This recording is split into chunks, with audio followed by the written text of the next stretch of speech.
So let's dive right into it. So the first thing I'm going to do is I am going to label all of the problems that the software solves. So, or if we really quickly do a quick overview. So let's say that the tool helps salespeople get more meetings with AI outreach. Now, in general, this is done using Gmail. So we know now that it's going to help salespeople, and we know that one of the limiting technographic factors, which just means what technology they're using, is Gmail. So we obviously can't reach out to things like Outlook users. This won't work because it's only for Gmail and Chrome extensions. So let's say that the problems, if we number them, so problems, sales reps in enterprise companies like Salesforce, like Samsara, you've got random big companies like Gong or like Notion, Zoom, things like that. Sales reps in enterprise companies spend too much time like researching leads manually, like having to look them up, having to see what jobs they've had before, having to see what their website is doing, what events they've been to. Sales rep problem two, sales reps don't get enough responses from their cold emails. Obviously, those problems can be bucketed into like smaller problems. So, for example, low reply rate, low booking rate, low interest, or just like abuse from leads, that kind of thing. Now, the third thing is that they are, what should we say here? They are spending too much time following up. So let's just bucket those into three, and we'll see that the overarching problems are time, because time is mentioned a lot, and then results. So as long as we know now that the overarching problems that sales reps are facing with cold email are time and results. So let's now go into the specific, I suppose, problems that those problems cause. So we're going deeper and deeper. So they spend too much time researching leads. So say if we say they spend too much time researching leads, remember that sales reps get paid on the hour, for example, or a salary, and time wasted equals literal money. So in other words, companies are spending money for the sales reps to just sit and waste time. Now, if you can put like a bit of a tip is that if you can put a value on how much time people are wasting, then you can have a monetary value for that. So let's say that companies are spending money for the sales reps to sit and waste time, and this is typically 10 hours a week per sales rep, right? Which is not unrealistic. If you're spending 2 or 3 hours a day like researching prospects, if we can reduce that to say a minute, because AI can do that and our tool could do that, how would we monetize this? So how do we put like a monetary value to it? So I would say, let's assume that your sales rep is being paid $80,000 a year. Find out the hourly rate of that sales rep, and then say if you were spending 10 hours a week, 10 hours per week, and the sales rep was on say $80 an hour for some random example, that is $800 per week in labor. 80, which is $800 per week in labor, times how many sales reps? So let's say you have 10 sales reps and they're wasting $800 per week on time wasting, like researching prospects, when you could be doing it with AI. Now I've got $8,000 in labor costs per week across a team of 10 sales reps, which is what, $32K per month. So now we're going to use that. So $32K per month could be the monetary monetary value of our product, which is great because now we've taken one of the overarching problems, which is time, and we've given it a monetary value, which is say 32K per month, right? That's obviously kind of ridiculous. Let's assume that, sales reps are not making that much, but some of them are. Even if it was, let's say it was even 10%, let's say that your sales reps are getting paid, like really, really like minimum wage labor costs, which they never are typically. Let's say that it was only 3K a month. Remember that the product that we're selling is, say, $199 a month. So instead of spending $3,000 a month out of pocket on labor costs, they're now $199. So remember, let's say on the low end, you're saving, let's average it out, at say $5,000 per month for a $199 per month product. So the deficit is 5,000, minus 199. They're going to be saving, $4,700, whatever it is, $4,800. And that's fine. So now total savings is 4.8K. So that's just a random example. All of this is completely made up, but you see what I've done here. I've taken a specific problem, which is time, and I've taken the monetary value of that time based on the sales rep's salary and then how many people they have. And we're obviously only going to be targeting companies that have up to 10 sales reps. We're not targeting like solopreneurs or like one-man bands. It's only going to be sales reps like that. Okay, so the next thing is, let's say, results. So I'll be a bit more like specific here. So time and then results. So I'll be a bit more like short here. So the results is number 2. So sales reps don't get enough responses. They're cold emails. And this is because of low reply rate, low booking rate, whatever it may be. So remember that results is always going to come back to money, because the more results a sales rep gets, the more money they make. So it comes back to money. And also, it's random things that you wouldn't think about, like team morale. Like everyone making money means that people make more money because of the morale of the team. Like everyone's making loads of cash, they're getting new cars, they bought a Porsche. If all of your team are doing shit and everyone is doing really badly in sales, then no one is gonna like get momentum inside the sales team, and it's really, really challenging. So team morale costs thousands, if not millions of dollars if you have a bad like team culture. Then the next thing, let's say on results, so team morale, money, and then the other result would be something like exit value of the company. So remember now, if we're reaching out to sales reps and stuff like that who have like skin in the game, they have stocks in the company, things like that. If they don't make money, if they have a low team morale because they're getting shit results, the exit value of the company, they might sell for 1 million instead of, they could have potentially sold for 100 million. Well, let's just be more realistic and say 10 million. So assuming you have crap results, you have bad team morale, no money, no cash flow, no closed deals, all because you are not good at cold email and outreach, then the exit value of the company is going to be very low.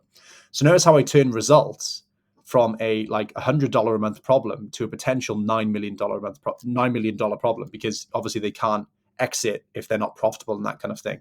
So you see what I'm doing here? I'm taking small problems and then like scrutinizing them until they become big problems. We turned a small problem, which is just like labor and spending time on, like wasting time on researching prospects. We turned it into, on an average, so let's just say a $5,000 per month problem. And that means that we can justify a 199 product. The next thing is, obviously this is a bit more like above the fold, like doesn't make that much sense like when you write it like this, but you see how results, if you come back to money, the team morale is like infinitely costly. If they hate like working for you, they're never gonna stay, never gonna close deals for you.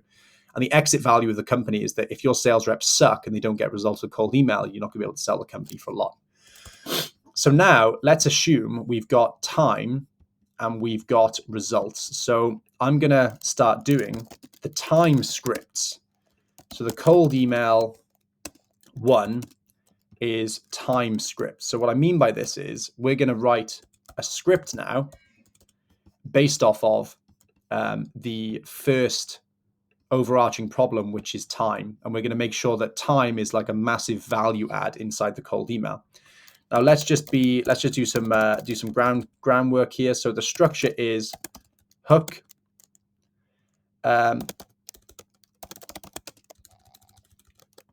context.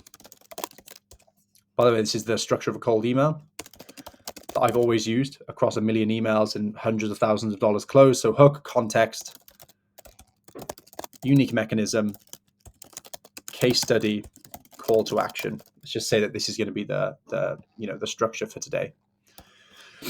And we're done. So let's say cold email 1. And the overarching problem, sales reps spend too much time. Sales reps get paid on the hour or salary, 10 hours per week. Total savings is, say, 4.8K. So let's say cold email 1. So I'm going to say, hi, name. I'm going to go straight into the problem. So the hook. So hi, name, and then the hook. Sales reps spend up to 20 hours per week researching prospects manually, one by one. By end of year, across a team, this can add up to, let's just for the sake of this, make up a number. So this can add up to $30,000 plus in wasted labor costs. Response AI helps sales reps. So now we've got the context. So this is the hook. Sales reps spend 20 hours per week wasting, let's be more emotive. So per week, wasting time. Let's say waste up to 20 hours per week researching prospects manually, one by one. By end of year across the team, this can add up to $30,000. So that's a bit of context. So we've now got the hook done. We've got the context done. The unique mechanism is here. So Response AI helps sales reps research 10,000 plus B2B prospects in 5 minutes, leveraging AI agents. So now that's the unique mechanism. We go into the case study. So let's say XYZ agency scaled from 5 sales reps to 27 reps in 6 months and went from 1 million ARR, which is just annual revenue, to 7.3 million ARR with Response AI, by using Response AI for their cold outreach. And that's the case study done. Now, once the case study is done, we go to call to action. So worth connecting on a 10-minute call to discuss. And then obviously you've got the sign off. So Olly, Response AI. I put my number here. So +1, 315, whatever it may be. And then what I typically do, guys, for deliverability is I will link my website like that. But because that will turn into a link and reduce deliverability, I say response.ai. So now they know that that's my website, and it shows that I'm a real person. And again, you can do it with your LinkedIn, linkedin.com / Oliver Burt's XYZ. So there we are. So now that we've got cold email 1, let's do a quick breakdown. So you've got the name, which is fine. I'm just going to highlight the things that we've done. So hi name is done. Sales reps waste up to 20 hours per week researching prospects manually, one by one. So that is obviously the context or the hook, sorry. So the hook is sales reps waste up to 20 hours per week researching prospects manually. So this is a visually important sort of like dialogue to start, which is how much time are your sales reps wasting and how much are you paying them? Because if you're paying them a lot, then they're wasting a lot of money in labor costs when they could be spending that time doing cold calling or running sales demos or targeting massive fish or whales, whatever it may be. But they're just spending 20 hours per week researching websites. That's just not useful. By the way, you would research a prospect. The reason you do this, sales reps research prospects so that they can write powerful cold emails instead of sending templated cookie cutter ones. By end of year across the team, this can add up to $30,000 in wasted labor costs. So let's put that in blue, and let's put that in blue. So that's there now, the unique mechanism. How does Response AI do this? And that is with 10,000 B2B prospects in 5 minutes leveraging AI agents. So let's go to unique mechanism, done. And then now the case study, XYZ agency scaled from 5 sales reps to 27 in 6 months, went from 1 million ARR to 7.3 million ARR using Response AI for their cold outreach. That's the case study, which is great. Finally, then, worth connecting for a 10-minute call is just obviously the call to action, which is fine. And now we're done. So that wasn't so difficult. We've done it. Obviously, this is just the signature. We've now got the intro, the hook, the context, the unique mechanism, the case study, and the call to action. And all of these are based off of the structure of a cold email and the time value add. So notice how we put a monetary value on it. So 5K per month, or let's say it's just $30,000 per year. We've now said that you guys are wasting $30,000 in labor costs. Let's make that American spelling. And Response AI helps the sales reps research 10,000 prospects in 5 minutes. Now, obviously, what we're going to do is do the same thing, but for results. Now, I'm not going to do it in this video because I'll just put the script that I've written for results inside this email too, inside this document too, so you can steal it. But just for the sake of, keeping a shorter video, this is how I structured the cold email based off of the specific color-coded sections. Now, once that's done, we're going to put it into, just reduce that, going to put it into OB199. We're now going to put this into Instantly. So let's create a campaign. My 30K per month SaaS new campaign. We're going to click continue. Now we're going to go into sequences and we're going to paste this in. So as you can see now, I tell you what I'll do is I'll paste without formatting, or paste and match style. There we are. So sales reps waste up to 20, one by one, leveraging AI agents. And then I'll just space this out a bit. So we're done. Response AI, put the number there, put this here, pop this in, response.ai, AI, and then linkedin.com, done. So now we're obviously going to change the syntax to first name so that it covers the first name on Instantly. By the way, guys, there's a link in the description for my Instantly affiliate link. If you guys go through that link, I'll send you our private database of over 250,000 verified B2B leads. So if you guys want a free list and some free leads and a free consulting call from me, if you haven't already, pull the trigger on Instantly by going through the affiliate link, and then we'll get you set up one-on-one. Now, sales reps waste up to 20 hours per week. The next thing that we're going to do is we're going to be leveraging Spintax. So obviously, I know you guys probably know what this is, but Spintax changes the words in a cold email programmatically so that they never go to spam. In other words, if I say, hey, Steve, 1,000 emails are going to be sent that says, hey, Steve. But if I do this, if I put it in a bracket, I say, hi, hey, hello, we're going to have 1,000 emails sent, and around 300 of them are going to say, hi, Steve. A few of them are going to say, hey, and then a few are going to say hello. So this obviously reduces spam because all of your emails look different. And, like Gmail and things like that, they absolutely hate, like cold emails that all look the same. So very, very quickly, let's just go through it like on a baseline. So sales reps waste up to 20 hours per week researching prospects manually. So let's just change some easy things. So 20 hours becomes 25 hours and spell it differently. Per week, let's change that to per week like that because it looks the same and it means the same thing. Researching prospects manually, one by one. So let's change manually one by one. Researching prospects one by one to write cold emails. So now, as you can see, all of these are going to look slightly different. And even there now, on a mathematical scale, there's something like 40 different possibilities for this first cold email line alone, because we've got multiple different opportunities. By end of year, let's change that to in 1 year.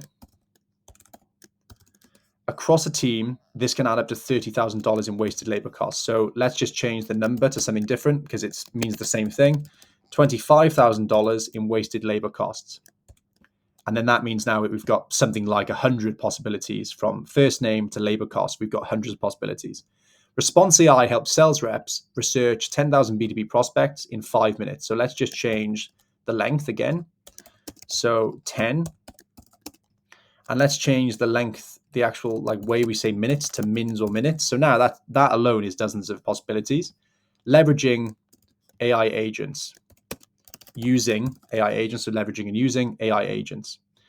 And then let's say AI sales agents, let's say AI sales helpers, for example. So it means the same thing. XYZ agency scaled from 5 sales reps to 27 in 6 months. And let's call that something else. So we could say 6 months would be something like, I know this doesn't mean the same thing, but you could say something like 18 weeks, for example. Or say, what is it? So 4 months, 18 weeks, whatever it may be. 6 months would be what? 52 would be something like 20. Let's say just 20 weeks. And went from 1 million ARR to 7.3 million ARR. So remember that these mean the same thing if you were to say 100K per month to 700K per month, because obviously 1 million ARR or 1 million a year is 100K a month or so, 80K a month. And then let's say 88K a month, and 7.3 million a year is what, like 700 something per month. So by using Response AI for their cold outreach, and let's change cold outreach to for their cold email. So now, as you can see, we've literally got tens of thousands of potential possibilities, because all of these are going to change the syntax, the spintax, sorry. So worth connecting on a 10-minute call to discuss. Let's just change some of these variables. So 10-minute call, let's say 5-min demo. Let's add another one, 15-min discovery. And now we've got 3 different possibilities. And I'll just change my name to Olly, Oliver, etc. Response AI. Now that's looking pretty good. So we've got thousands of possibilities. It's not going to go to spam, because we've got loads of different spintax results, and we're going to save. Obviously, what I'm going to do now is I would add a variant. I would paste this into the variant, and now I would write it slightly differently, or let's just paste that properly. I would now change this a bit to just test it. So this would be my time campaign. So all of this would be based on time. So this obviously opens up with labor costs, but you can obviously make a different one. So sales reps, you'd obviously make something completely different. So sales reps are wasting 30K per year in labor costs. So do you see how that's a slightly different hook to the start of this? But that's how we're going to open the email. And maybe this would be a shorter email. So if I delete this, researching leads one by one. And then I just go straight into it. Response AI helps sales reps keep this the same. And I might just delete the case study, So that's a much shorter email that I can test. But remember, you can have thousands of different variants to test, and that's fine. So I'm just going to keep these 2 variants. The subject lines are going to be very simple. So I'm going to say quick question, first name. I'm going to change quick question with spintax. So I'm going to say quick question, and then I'll do like a wildcard one, which would just say 2 question marks like that. So now it might say question mark, Steve, or quick question, Steve, or quick question, whatever it may be. And then the second line is I'll say sales reps.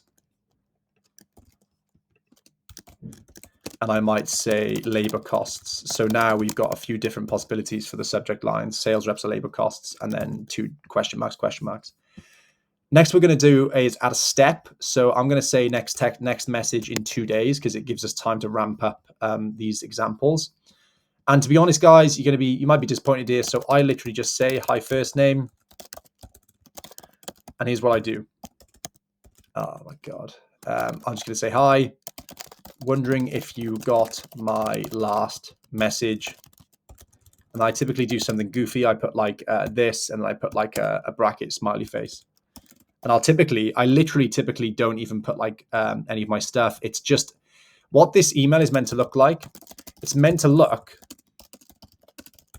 off the cuff, like you were emailing a friend, or as I like to say, or walking your dog. So basically, this looks really informal and bad, but this gets us so many meetings because it literally just looks like you're a normal human being. So I'm just going to hi, first name.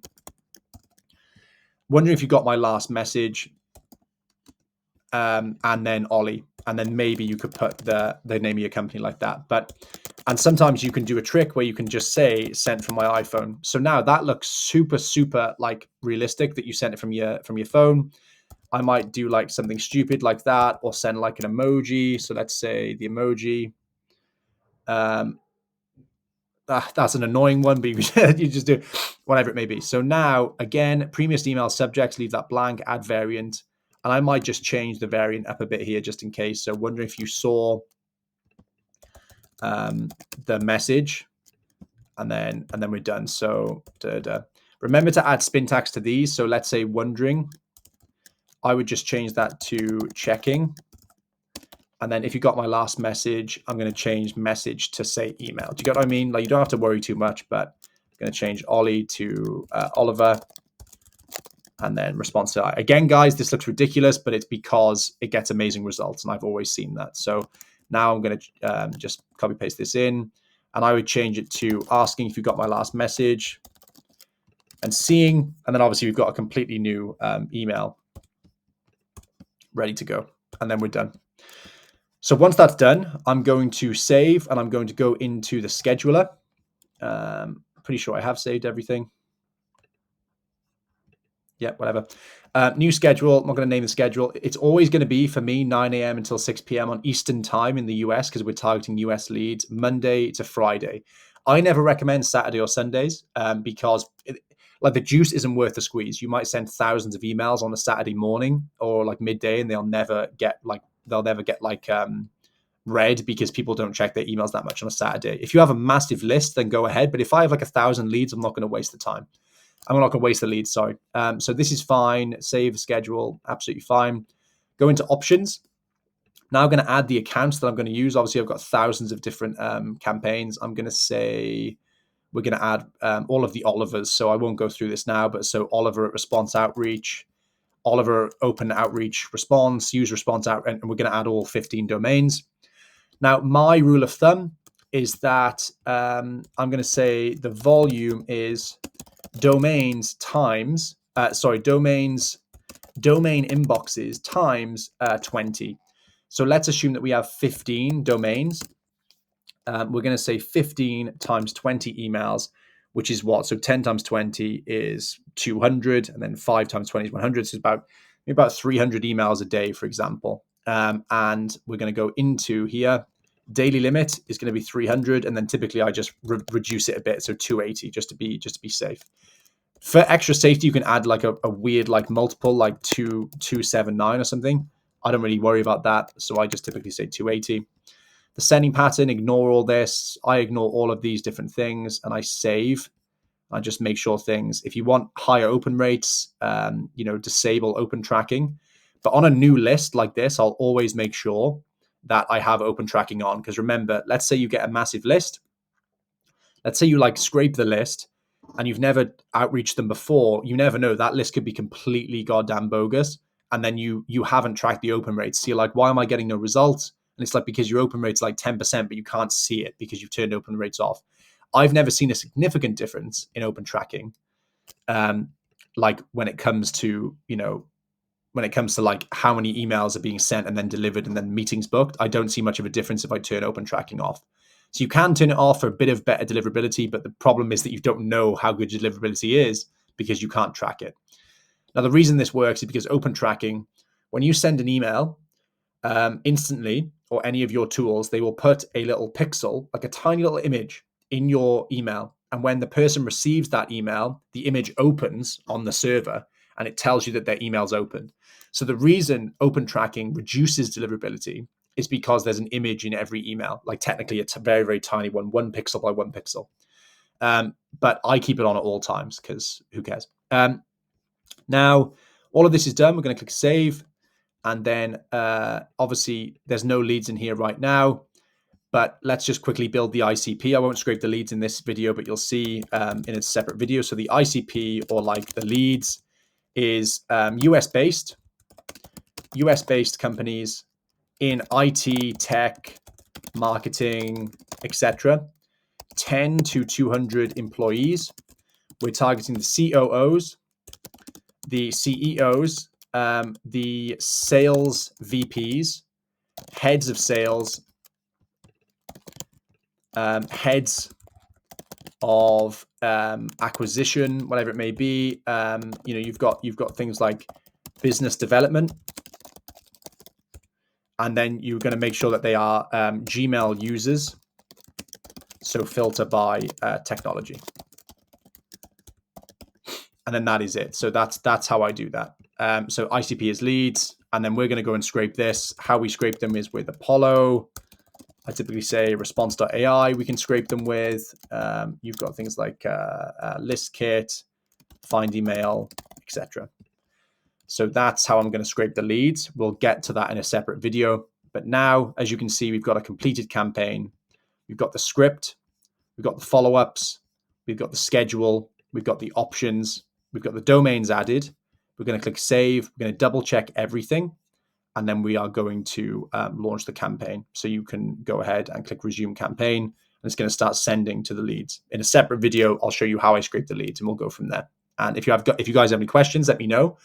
But like I said, if you want to sign up to Instantly, go ahead and click the link in the description. I'll send you a load of leads, half a million, whatever it is, $250,000.